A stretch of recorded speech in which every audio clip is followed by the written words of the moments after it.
I like to wear a t-shirt that reads, St. Louis Built, because this place built me as hard as it has the fired bricks that make up the walls of the homes seen throughout the community.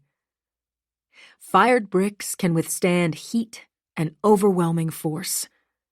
I liken them to the hardest, grittiest parts of my own person.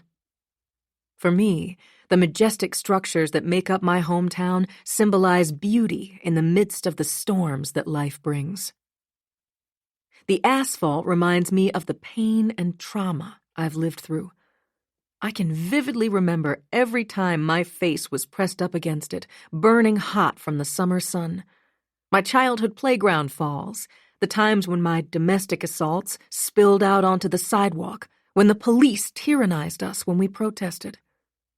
So much of what I've seen and experienced here helped shape me. St. Louis is my soul and my heartbeat. Ask most people in the United States what they know about St. Louis, and they will mention the iconic arch that stands regally over the wide and winding Mississippi River. The St. Louis that I know is alive and humming with a diversity of peoples, cultures, and culinary traditions.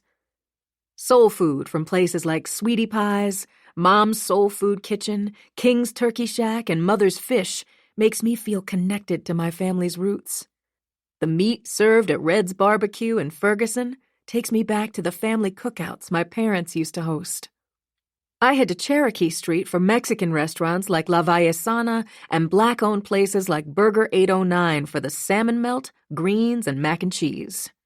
At Yaki's, you can find me grabbing slices from a warm pizza with friends. In the Tower Grove neighborhood, I sometimes walk blocks before I decide what I'm in the mood for. There's a bounty offering Thai, Mediterranean, Mexican, vegetarian, Vietnamese, Persian, sushi, breakfast, Indian, or shakes and protest signs at Mokobe's Coffee House. I love to be reminded of all the people who make up the melting pot that is my hometown.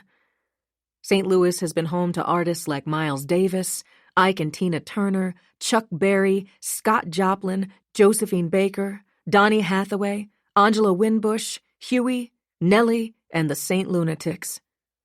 Today we are home to rising femme rap artists like Bates. These folks make up the vibrant character of this area. Whenever I'm home, I feel this vibrancy and flavor in the wind. We are a sports town with the best fans. We are home to the St. Louis Cardinals, St. Louis Blues, St. Louis Surge pro women's basketball, plus a host of great college and high school teams. Next up, Major League Soccer. But despite this richness of culture, the truth is that we live in a lethal environment in St. Louis, and we're dying. The St. Louis Metropolitan Police Department kills more people per capita than any other metropolitan police force in the country. We consistently have some of the nation's highest homicides for our population size.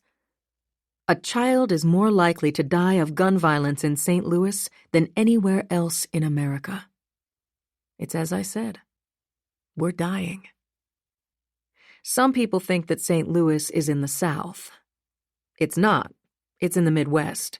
But Missouri was a slave state. The legacies of slavery and de jure segregation affect every aspect of society here. Del Mar Boulevard, 9 miles long, divides Black St. Louis to the north from wealthy and white neighborhoods to the south.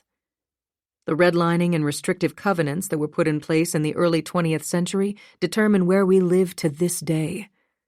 Oppression, division, and separation are threads in our culture. Many people arrived in St. Louis during the Great Migration, when around 6 million Black Americans moved north in the early to mid-20th century, fleeing persecution, segregation, and discrimination in the South. Some of them intended to only pause in St. Louis before continuing farther north, and stayed. If you ask Black people in St. Louis where our roots are, many of us will say Mississippi, Tennessee, Alabama, or Louisiana, a history that you can find in our soul food and in the patterns of our speech. My paternal great-grandparents came to St. Louis from Starkville, Mississippi, as part of the Great Migration. My maternal grandfather arrived from Pageland, South Carolina, where a cemetery, shopping center, and several streets still bear his family name, Blakeney. As is the case with many who moved north in that period from 1915 to 1970, racial terror, or at least the threat of it, preceded my maternal grandfather's move to St. Louis.